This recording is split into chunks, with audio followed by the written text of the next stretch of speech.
This is why you don't make crazy decisions after one observation, like after the first OTA. You change quarterbacks. That's why you don't do that. All right.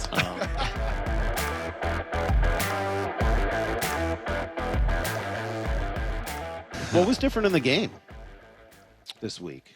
I'm not sure.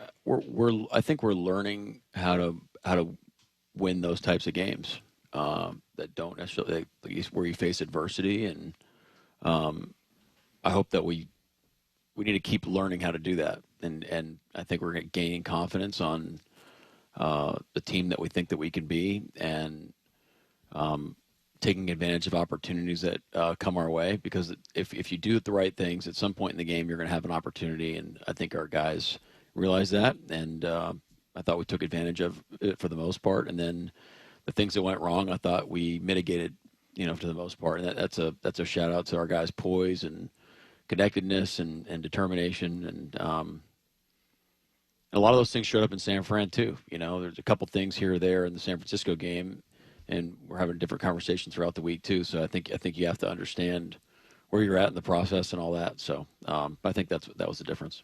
At which point in the 4.5-hour flight home did the guys go from talking, celebrating, laughing, fun to just conked?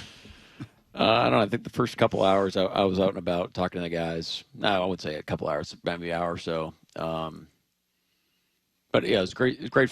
Look, it's a great flight home. I mean, the guys have been working incredibly hard. So to get a win, especially on the road and coming back, is you earn those times as a team. Your guys, they deserve that time to be with each other and celebrate and have a good time. And then when we land, we all kind of know it. All right, it's back to work. We're back at it. But it was a great flight. When you walk around for an hour or so chatting with the guys, is that football talk or is it just kind of hanging out talk? No, what do you learn? No, it's talking about the game. That one's talking about the game. Yeah, you're just with defensive guys, you're talking about calls and different things and how guys played and all that. Offense, it's more like big picture and where we're at, and just kind of getting a feel for what they thought about the game and giving each other crap. Anyone particularly exuberant or anything after a game like yesterday? Ernest. Yeah. Well played. Good call, Brock. Yeah. Well, you kind of see that on the field. I mean, he is – we saw it in the second half of last year. I like the fact he's not having to wear that big elbow brace. And he talked about his knee, not really being 100% last year. And we talk about the D-line. We can talk about Spoon. We talk about all these guys. But, man, what's it like to have that voice in the middle of that defense, really owning all of it? Well, I told him after the game, just his leadership is a big part of us having success on defense and our football team, and I think with Ernest, he's being himself, and I love seeing that coming out. I think it's very raw. It's very it means a lot to him. He has, and our team has put in a ton of work, great work together, and we have goals and standards, and he's going to hold us to account on that. He's going to hold us to that standard, and we need guys like that. I heard you mention in the postgame yesterday that it was a tough week for Woolen, and then came out and played a phenomenal game. Some questions throughout the week about whether he would start or what that would look like. When you say it was a tough week and he responded well, can you take me through that a little bit? What did that mean? What happened over the course of the week leading to a really great day? Yeah, I don't think you need to overplay it. I think it's also symbolic of our team. We don't get the result we want. Well, okay, was our process the right way? We're always going to tweak. Learn that from my dad, his golf swing. We're going to tweak stuff all the time, and we did that last week. There's some things we changed up, and I think Reek's the same way. Just let's focus on our process. Overall, we felt it was good, but let's stick with it, try to make it better, and let's get a good process, good result this time, and try to focus on that every week. And I think if Reek keeps doing that, he's going to keep stacking good performances. And our leadership on our team is really important too. It's not just me shouting orders from a balcony. I mean, we're in this thing together, and our players are, they have a relationship where we can kind of scrimmage things out with each other and make sure we're doing the right things all the time. How about the guy on the other side, Josh Jobe, who, again, Brock said, what'd you say, Brock? One of your favorite players on the field yesterday was Josh awesome. Jobe? Yep. Yeah, I saw the same thing that you guys did. He had a tremendous game. He's tough, physical. He's played the ball well late in the down. Played a tremendous game. He really did. Deserves a lot of credit, and I'm happy for him. You know, this guy, all this guy does is work and try to be attention to detail and prepare, and doesn't have a lot to say for it, which is cool. I mean, that's his personality, and he's playing really good football right now. I remember, speaking of plane rides, Mike, back in the day, we would take a plane ride in college and we would get handed tests, you know, paper tests, right? The linemen on their protections. No, on the way to the games, right? That was usually kind of the last exam. And, you know, I think that was an old Don James into Jim Lambright. And, you know, guys would take tests and then have to turn it in to their position coaches and in the different schemes and stuff. Do you guys, obviously not on paper anymore, if you were to ever do it, it's probably on the iPads. Do you guys ever quiz or test guys on scheme and rules and such? Yeah, we do. I mean, we basically leave it up to the position coaches and the coordinators on how they want to handle it. It's kind of a methods, principles things. You want to make sure the guys are confident and clear on what they're supposed to do. But how you get it done, it's really up to the coach. But we have coaches that do tests. We have coaches that do reminders. We have coaches that do it in person. It's kind of all over the place, but we're getting the same thing done. So I kind of asked that to frame the question because we failed as a show unit. Just full transparency in our process. The four of us did not know the rule off yesterday. I love hearing that, by the way. Yep, whether the ball was touched or not, it was going to be still live in the end zone. If you were to have tested the 70 guys on your roster, everyone on practice squad, on the active roster, do you think 70 guys knew that rule yesterday?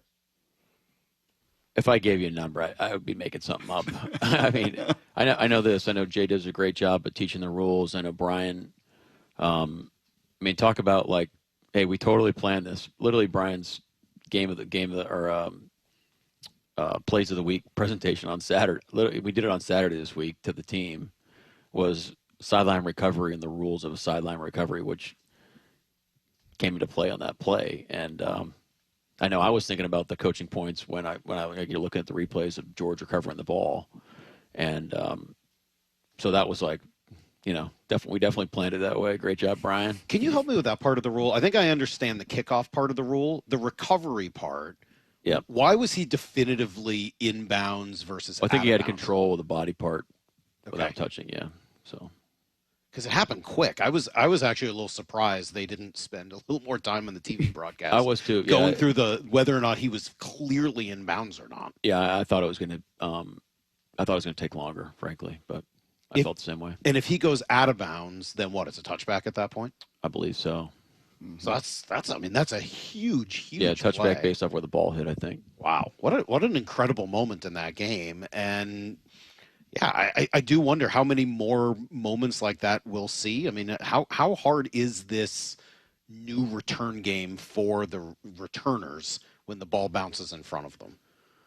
Well, you know, you used to say, like, when you're on a kickoff team, you know, hang time was actual hang time of the ball because that's extra time that you can run down the field. Now, your quote-unquote hang time is when you get to start running out of your stance. So now it's when the ball hits or when it hits the runner. So that's how you're trying to increase hang time now, or you're trying to maximize it. Well, okay, the guy has to return it when it's on the 1 yard line. You're going to try to put the ball at the 1 to maximize the amount of time your guys can run down there. So different ways to do it. But hit low balls does create a challenge for returners or guys or teams that just do one returner, you know, and now you can put it anywhere. And now he's got to get all the way to the numbers and catch the ball. Well, now he's not in a running start. Well, that's part of your quote unquote hang time too. That if the guy can catch the ball moving forward, you know, that's a tick that really matters in that play. I think Sanchez called it a dirty kick, like in his analysis of just like, hey, don't give him a normal ball. That thing kind of came off a little different, almost like some of Dixon's punts. Does Jason, is that kind of a point of emphasis of the different also kind of kicks that he needs to kick? Yeah, it's a great point. It used to be just that the punters would be the ones that hit all the different types of. I mean, Sam Cook in Baltimore for the longest time had like 17,000 different punts that I was always amazed that he could pull off. And Dicko's a lot like that too. He can. I mean, the guy's amazing. But now with the kickoff the way it is, I think that's what we're going to start seeing is different types of kicks based off of the skill set of the kicker, and it's easier said than done. Like there's pretty big penalties for not hitting the landing zone and balls going out of bounds and things like that. So there's a risk reward to it as well. I love this story about Renegade. I'm into it. That you guys played it over the course of the week. And when it played yesterday, it was your team who responded probably more than the Steelers did. That's supposed to be their song in that environment. What brought you to trying to come up with a new plan to get around it or to own that moment? We just felt like it was important.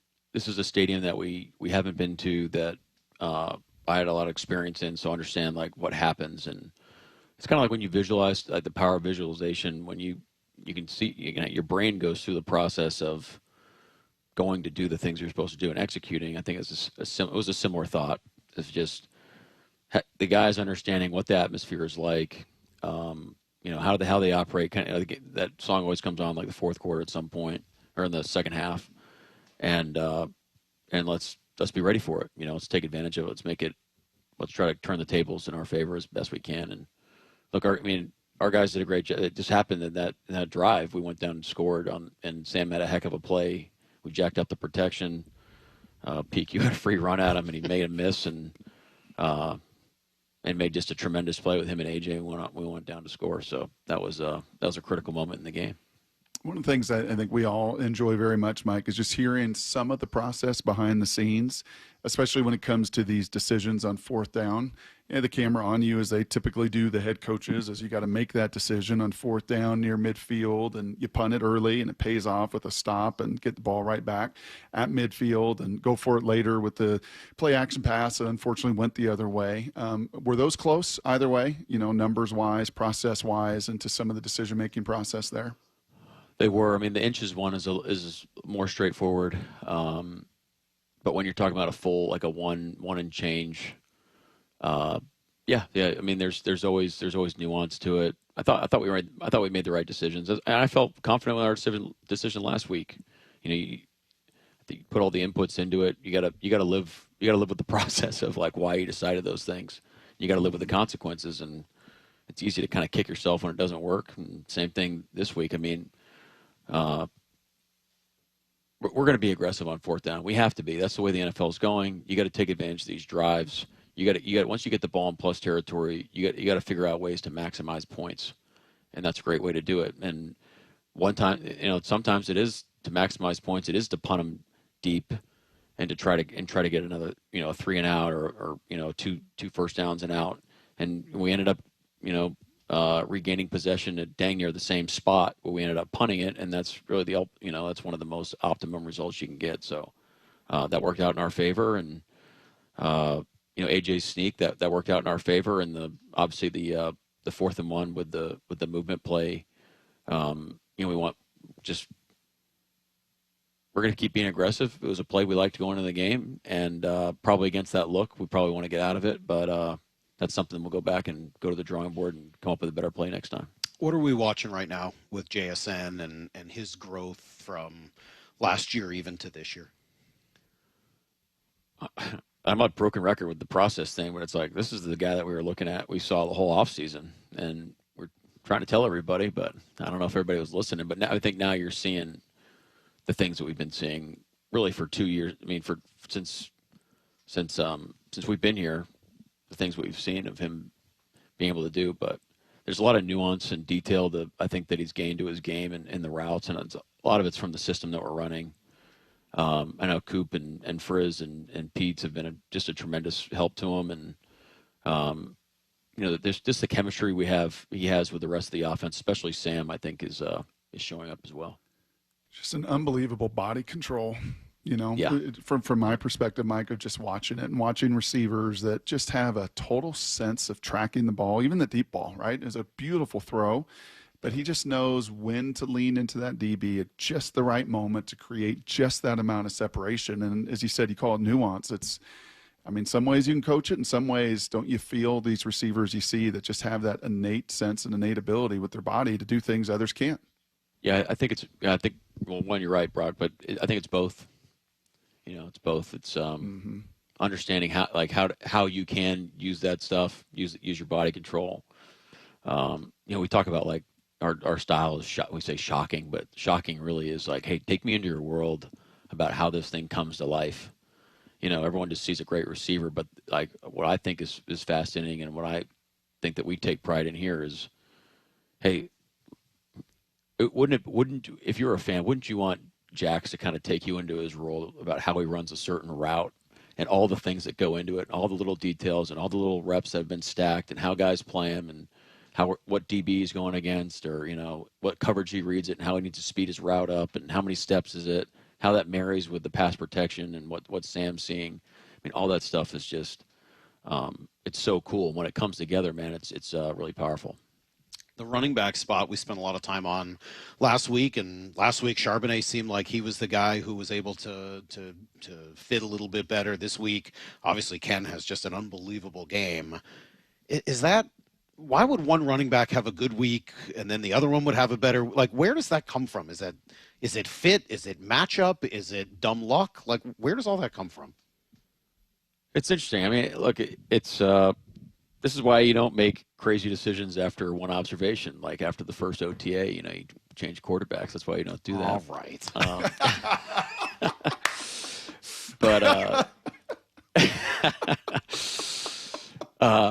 Look, we got two great backs, and you've seen Sharps at his best. And look, frankly, there wasn't a lot of space for Sharps yesterday. He didn't have a great out. We got to do a better job at giving him more space and opportunity to do his thing. As was K9 in the first game, and why that happens, I don't know. I mean, there's a lot of things at play. It's how they're playing it. Did the defensive structure we played for the Steelers. Now going into the game, if you would have told me that it would have worked out the way it would have, I probably wouldn't have believed you. I didn't. It wasn't like, hey, K9 is going to be way better against this defensive structure than Sharps. It doesn't really work like that, I don't think. But what's important is that these guys get ample opportunity, and they're going to be great backs for us the whole year. And it's important that you share the workload as well. And I'm happy for both guys. Sharps has the capability of playing every snap the whole game, as does K9. But that's probably not the best for the team right now. And but happy for K9 in his game. He's been working really hard. He's been working through his foot, obviously, and he had a lot of success yesterday and iced the game there on that run.